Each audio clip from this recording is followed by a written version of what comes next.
Sorry for the interruption. So we were going over tuple types, and we declare a tuple between parentheses, where each element is can be potentially a different type. And we can specify the types explicitly, like here,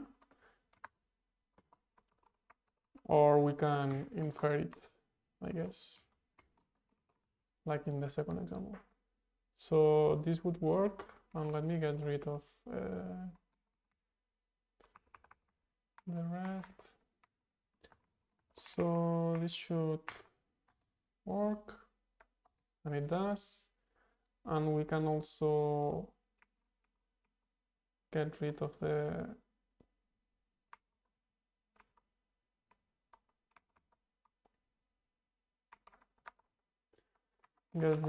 type annotation, and it should be able to infer it from the values. The variable tup binds to the entire tuple because a tuple is considered a single compound element. To get the individual components out of a tuple, we can use pattern matching to the structure a tuple value like this.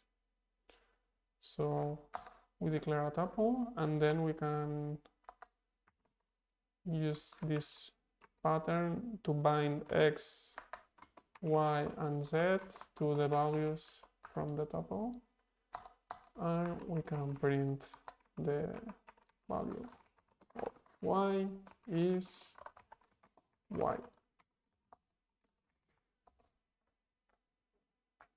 The value of y is 6.4, correct? We can also access tuple elements directly by using a period, followed by the index of the value we want to access. Okay, so we can do the value of x is tuple.0, right? The value of x is 500, correctly. And we can do the same for the other elements.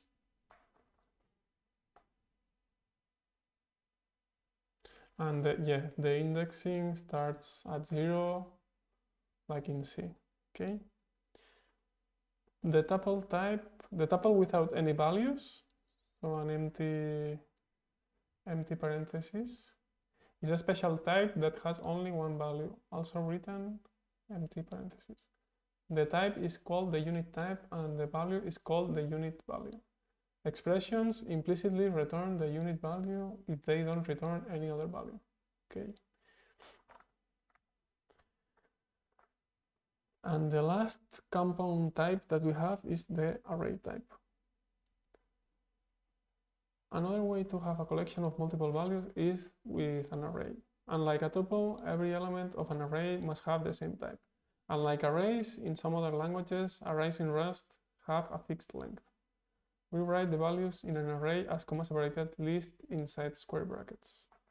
Okay, so we can have an array, and with square brackets, we specify the elements which all must have the same type.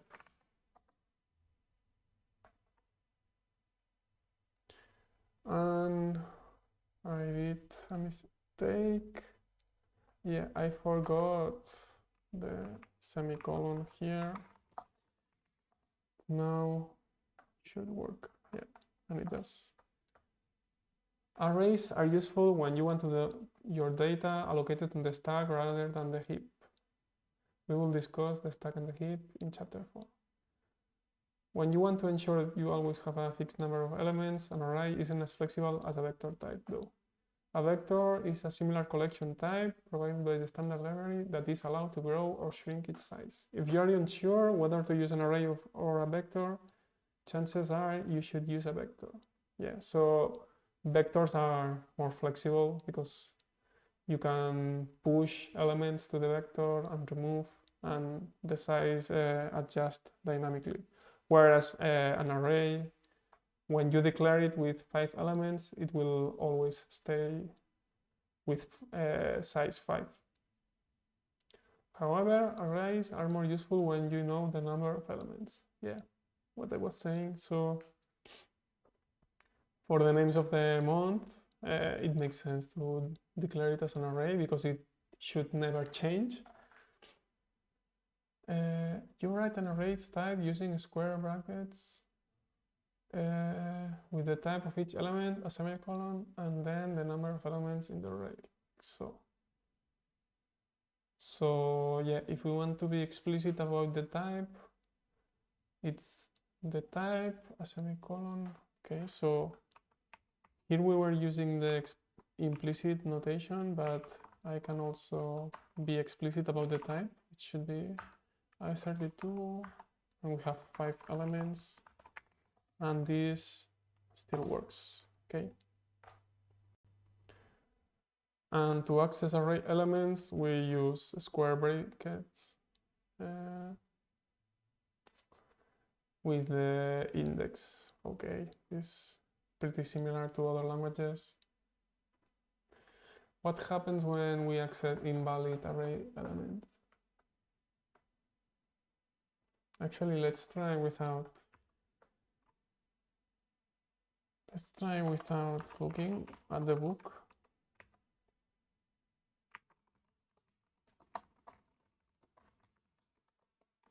If we try to print, for instance, a at 6, does it compile? And yes, this operation will panic at runtime. So it does not even compile. Could not compile. Okay.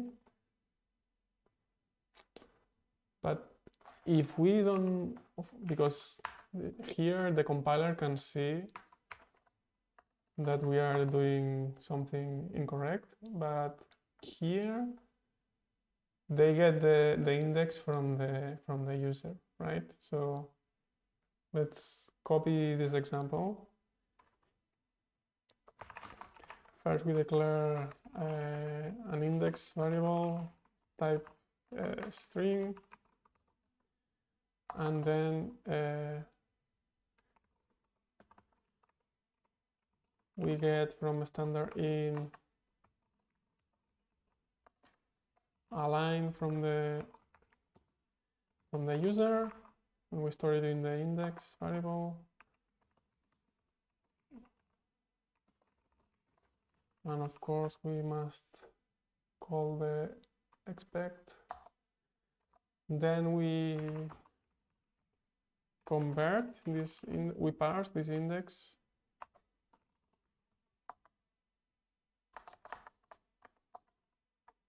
First we trim it, we parse it, and we call expect, because parsing can fail.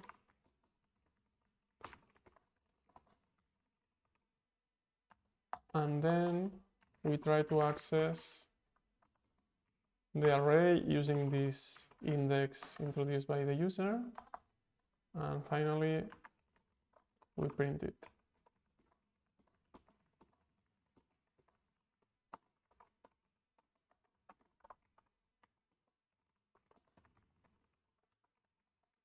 So if I run it now,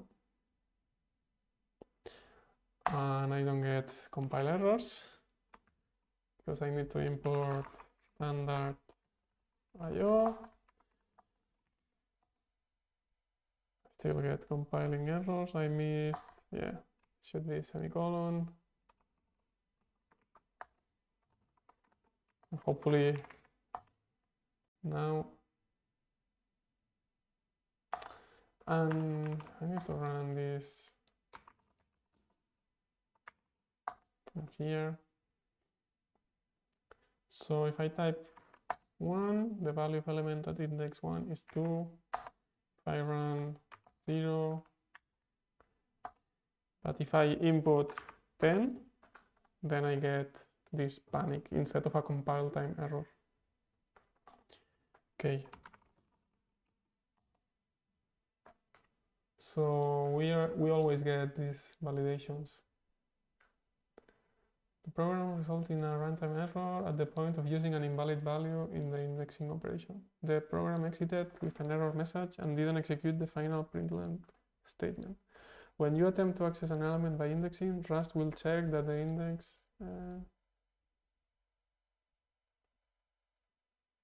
What happens if I run this in release mode and specify 10? Yeah, I also get panic. And the error, index out of bounds, the len is 5, but the index is 10. And at my main line 26. So pretty good error messages. And this is an example of Rust memory safety principles in action.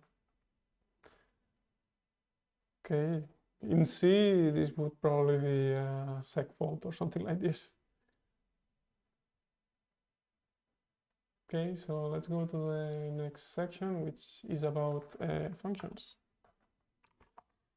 Let me create a new Rust, new cargo project. Change directory into it.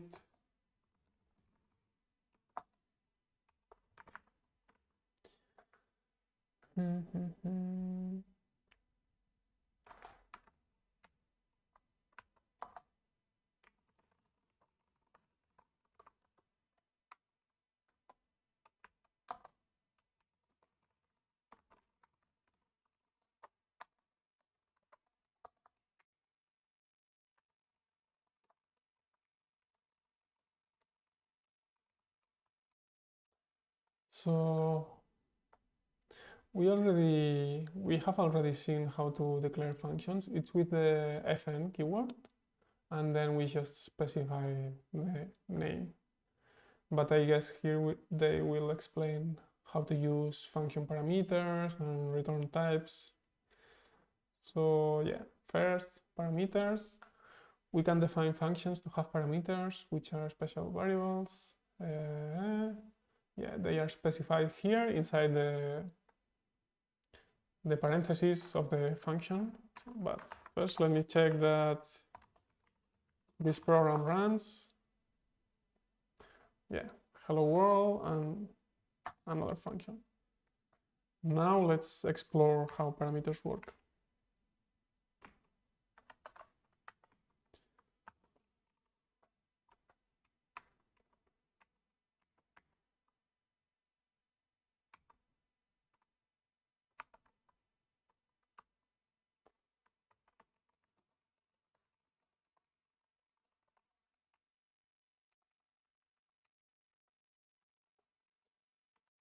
So, and then I guess here we will have to specify, yeah, an integer.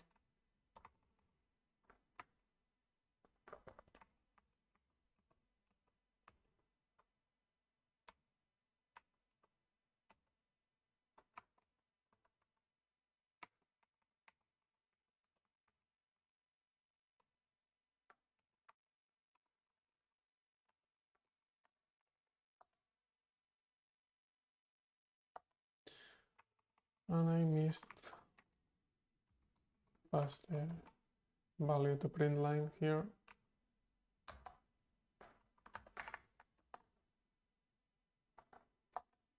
Okay, so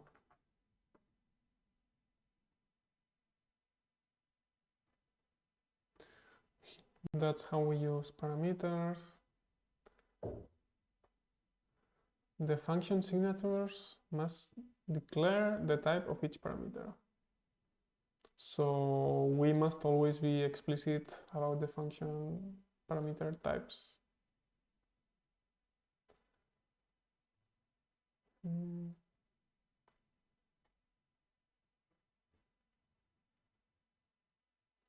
We can have multiple parameters separating them by commas.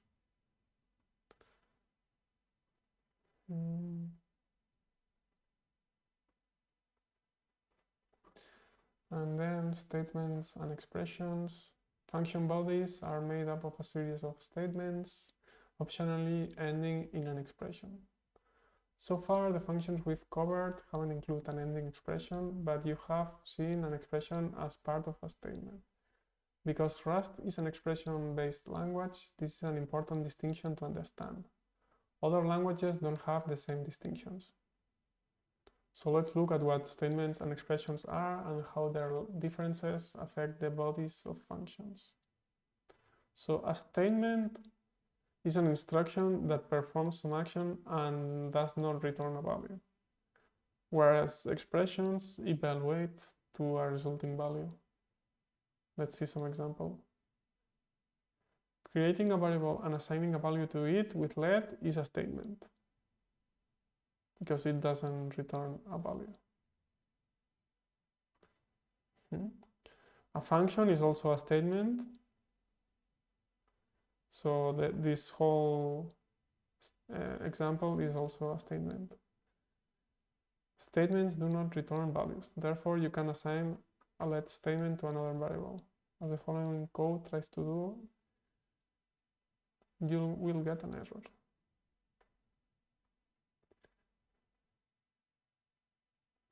So then we won't be able to do, for example, let x equals y equals 7, right? Does this work?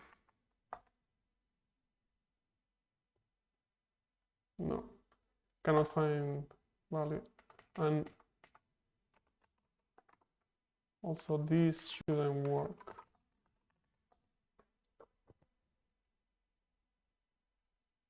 Variable declaration, expected expression, found statement. Yeah.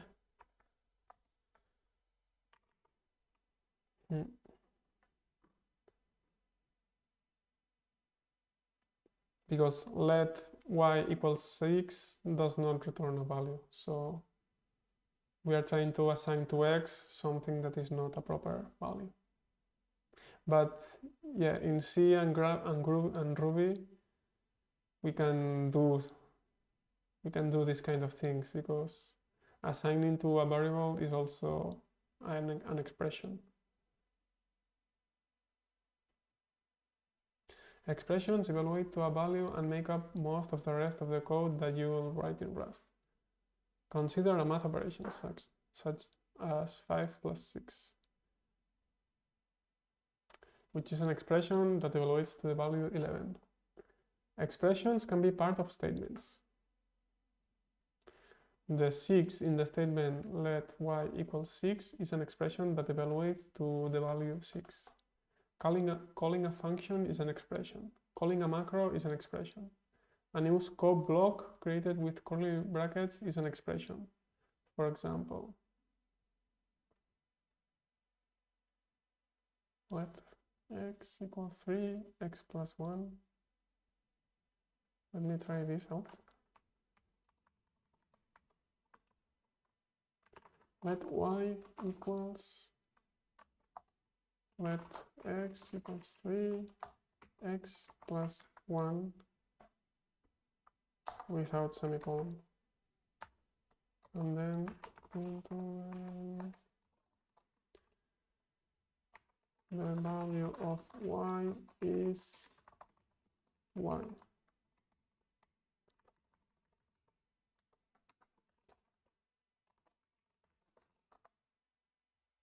The value of y is 4. So 3, then 3 plus 1 is 4.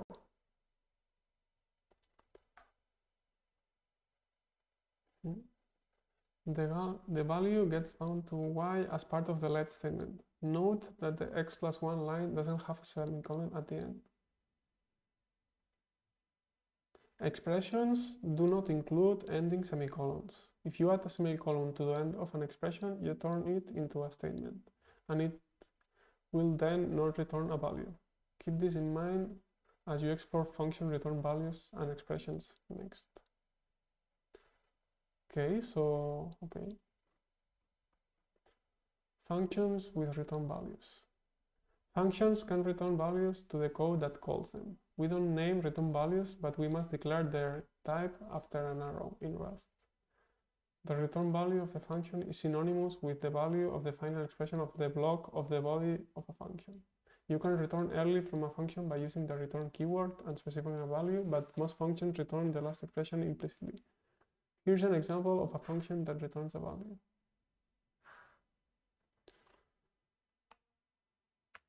So we declare a variable function 5, and we specify the return type after the arrow as an array32, and we return 5. Then in the main,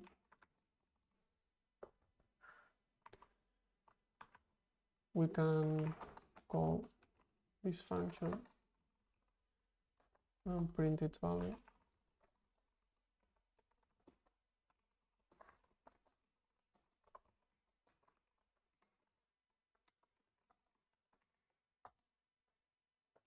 And it works as expected. So yeah, in Rust, we don't use return statements. We just, well, we can use them, but you have also this option of not putting a semicolon, and the last expression of the inside the block will be what we return.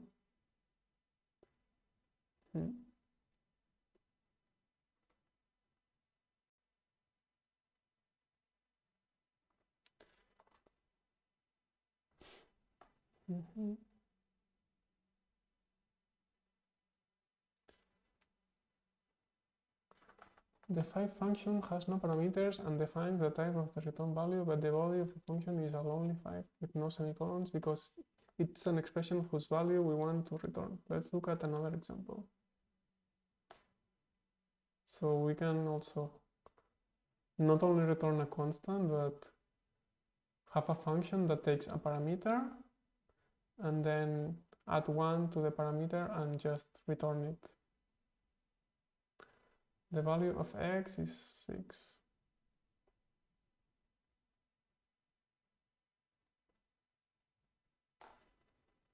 But it produces an error.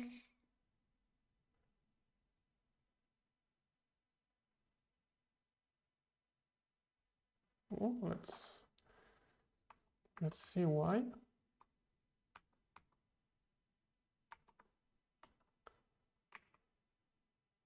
So we add +1 to 5,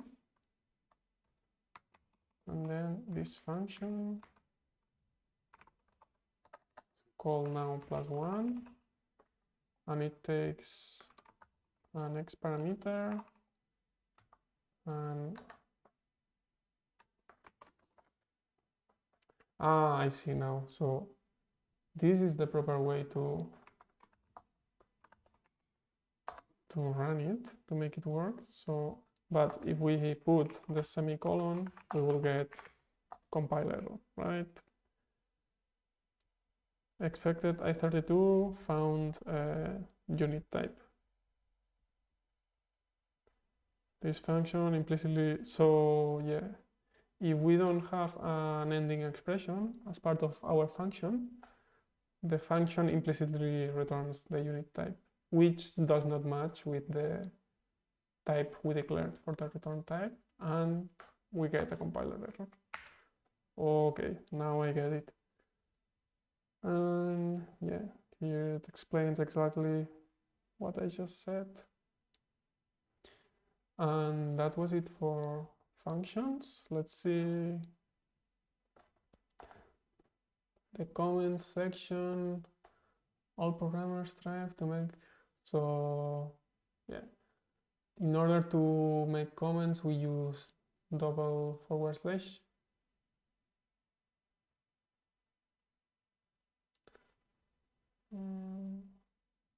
we can put it at the end of the line as well.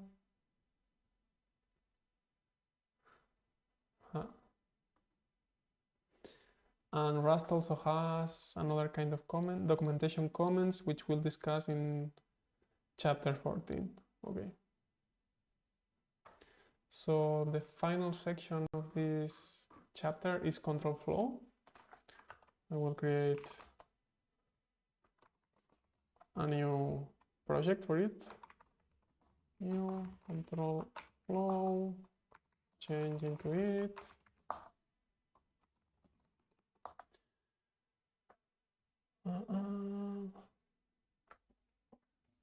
So we have an if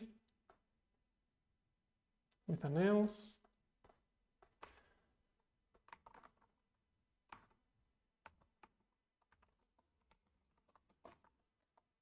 Which doesn't use parentheses apparently in the condition.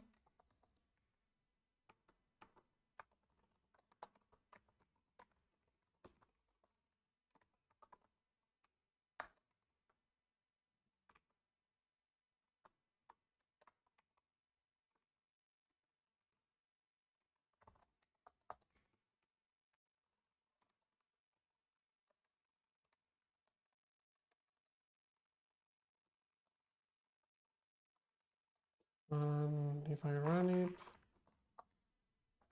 in this case, I should get condition was true. Okay.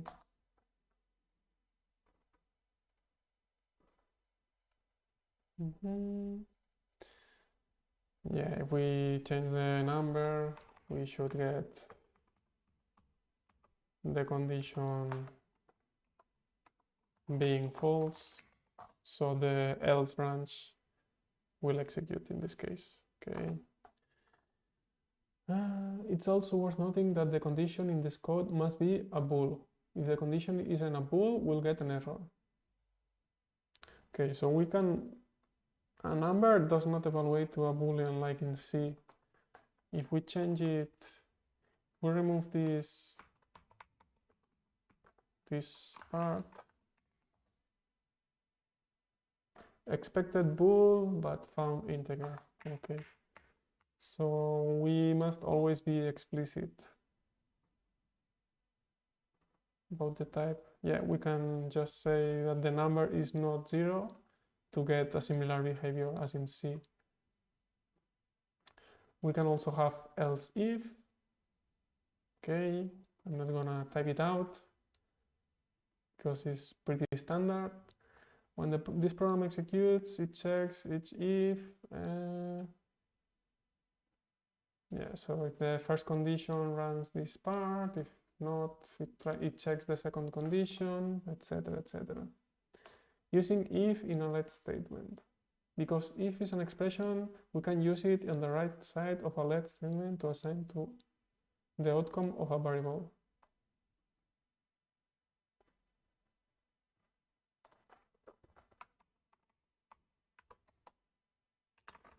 So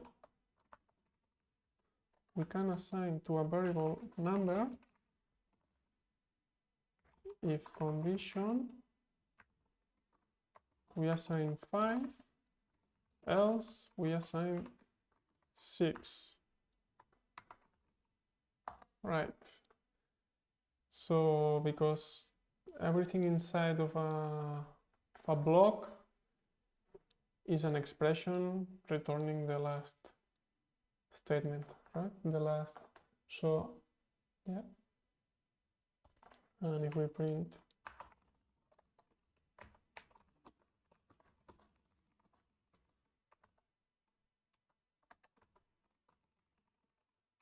we should get 5.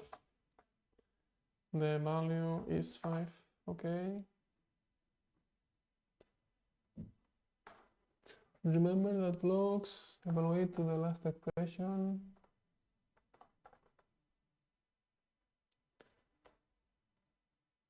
In this case, the value of the whole if expression depends on which block of code executes. This means the values that have the potential to be results from each term of the if must be the same type. If the types are mismatched, as in the following example, we'll get an error. So yeah, because number must be of a specific type. if this is another type, we should get the compile time error. Expected integer but found string, right?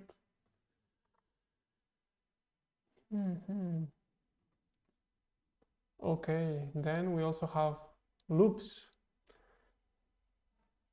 So when we want to repeat some part of our code, we can use loops, and Rust has 3 kinds of loops: for, while, loop, while, and for. Let's try each one. So first one is loop. We can have a loop, and the part of the code that we want to repeat. When we run this program, we'll see again printed over and over until we stop the program manually. So this is basically an infinite loop. Yeah, and it's running again forever. We can quit it with Control-C, but we can also use break, I guess, to exit out of the loop.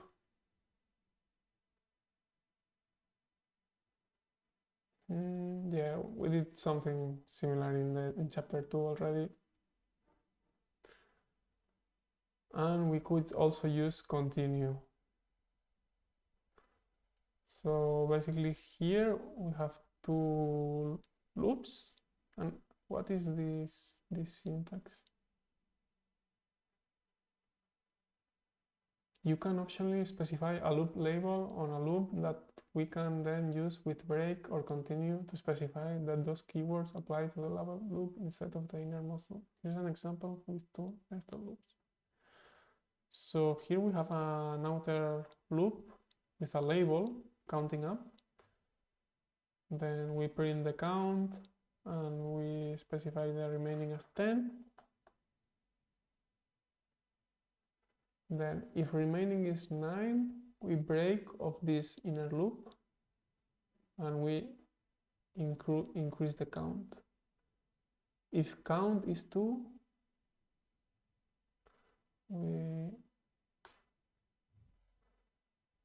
so when count becomes 2, we break out of the labeled loop. Wow, this is complex logic. So let's get rid of this loop and try this out.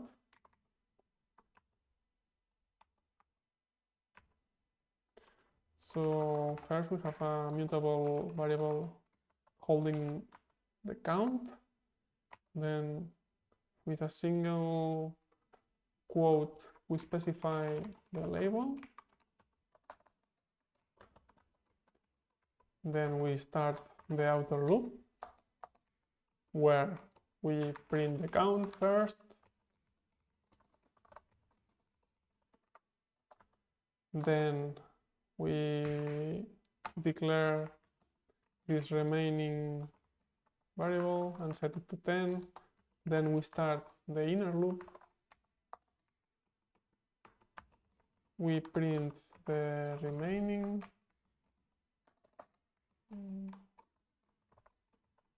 Which will start at 10. Then if remaining is 9, which won't be the case on the first iteration, we break out of this inner loop. If the count is 2, which also will not be the case, we break, but we break out of the counting up loop. And then we decrease the remaining variable by 1. And then when we exit this inner loop, we also increase the count variable. And after all of this, we print the end count.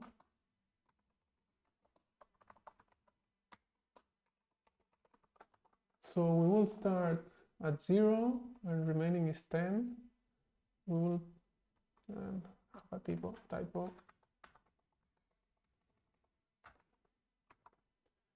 And also here. So if I run it, count is 0, remaining 10, 9. When it's 9, we exit the loop. Count will be increased by 1 and will be 1. Then we print the count. And again, we print remaining 10, 9. This time we increase the count to 2. We go back, we print count, remaining 10. When remaining is 9, we break.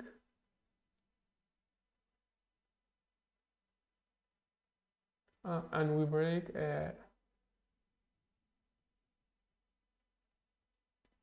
remaining is 10, so we don't enter here yet, but this condition is true, so we end the outer loop.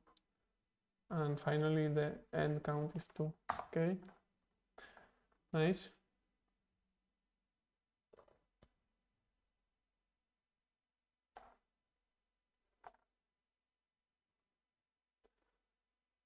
One of the uses of a loop is to retry an operation you know might fail, such as checking whether a thread has completed its job. You might also need to pass the result of that operation out of the loop to the rest of your code.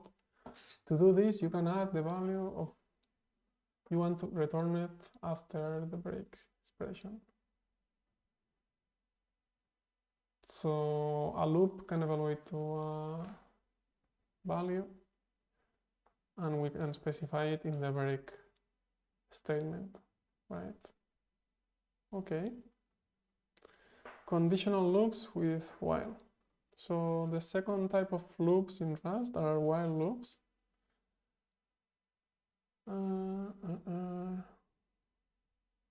And they will run while the condition holds.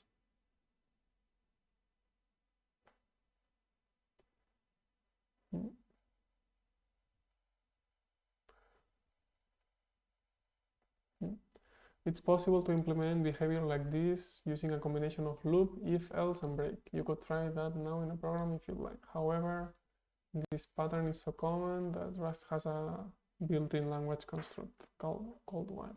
Yeah, so whiles are very useful, so I'm not gonna type this out. And finally, we have for loops, which we can use for looping a specified number of times, right? Or for looping over elements of a collection, like an array or vector. Here we have to keep a separate index variable to know at what index we are.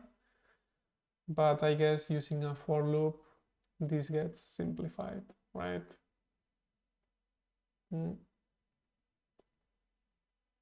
Yeah, because doing it with while can be a little bit error prone. So if we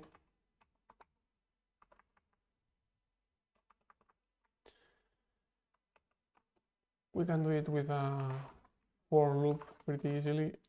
We have a collection here, values,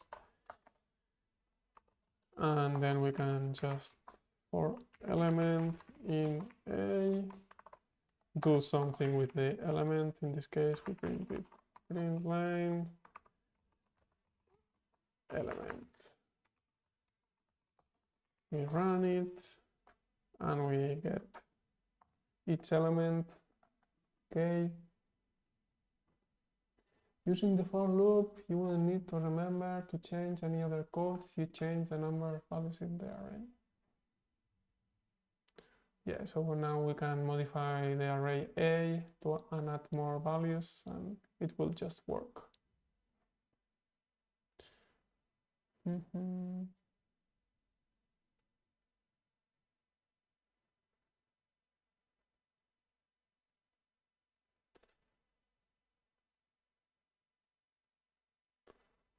We can even use ranges to specify the number of times we want to do something.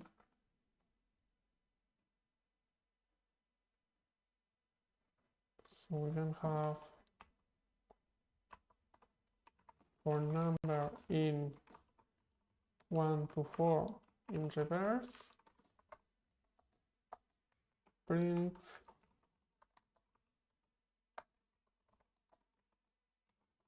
number. This will run from 4 to 1 in reverse order and print the numbers. So 3, 2, 1. Yeah, because the 4 is not included. Okay. So that was it. Finally, we made it to the end of the chapter. It was quite a long chapter where we covered variables, immutability, data types. We have simple types like integers, floats, booleans, characters, but we also saw arrays and tuples as compound data types. And then we saw functions, how can we pass parameters to functions and how we can return from a value from a function. And finally, we went over through some of Rust control flow statement keywords like if, and else, and loop, while, for. So pretty good progress so far. To practice with the concepts discussed in this chapter, try building programs to do the following. Convert temperatures between Fahrenheit and Celsius. Generate the nth Fibonacci number.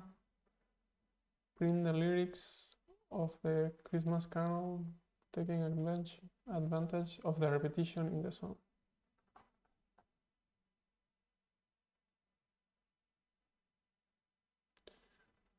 So let's try at least the first program. I'm gonna create a new cargo project for it.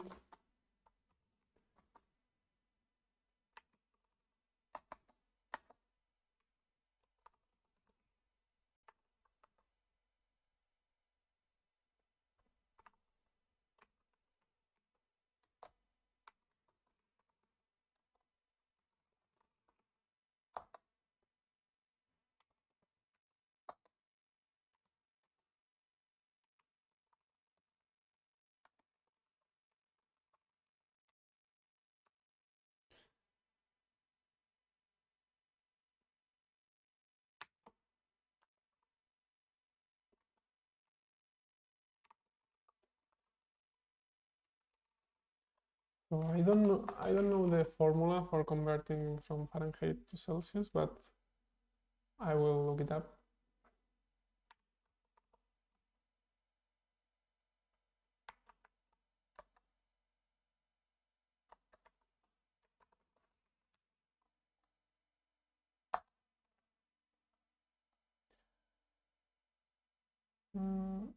So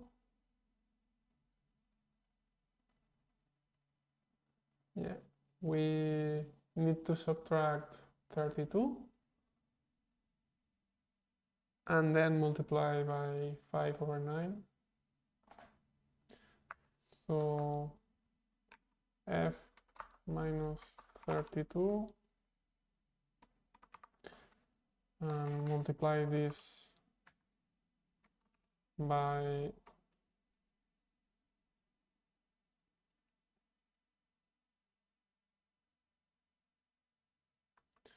5/9.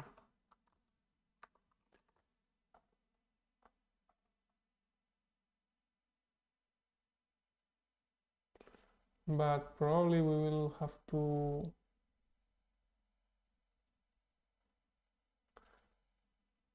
we can have first negative values. So and I'm going to use floating point numbers.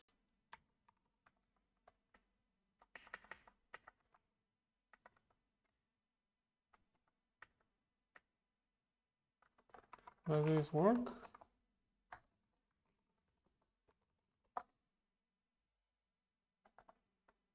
No, we need to, because it thinks that 32 is an integer, so we need to be explicit that these are floating point numbers. And let's add a few tests.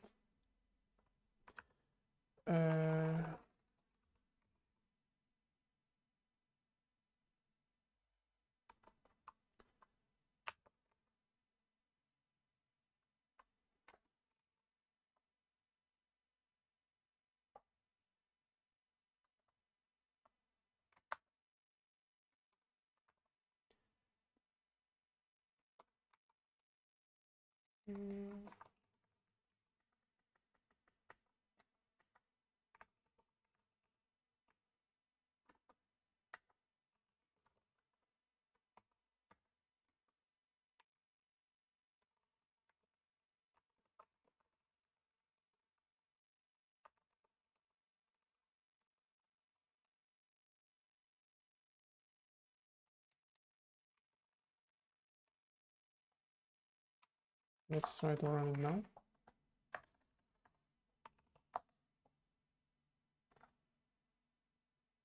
And I think we got the right solution, right? Because minus 50 degrees Fahrenheit are minus 45. Let's see if we specify 0 Fahrenheit. So let's create an array actually. Let input, and let's input the test cases 549.67 minus 50 minus 40 0 10 30 32 100,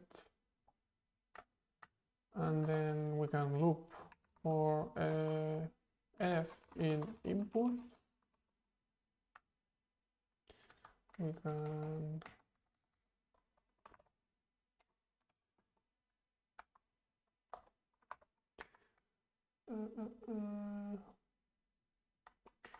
f degrees Fahrenheit are convert to Fahrenheit to Celsius and run it.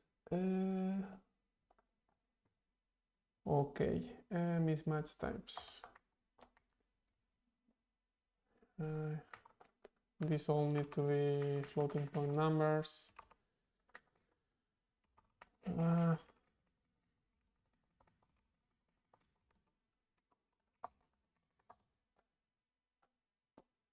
So minus 459 is 273. This all 0 is minus 17. 32 is equal to 0. And 100 is equal to 37.7. So it seems to be working. Yeah. I will maybe try to do the other two problems on my own off stream, because I'm already a bit tired. So yeah, thanks for watching, and I'll see you on the next stream. Bye.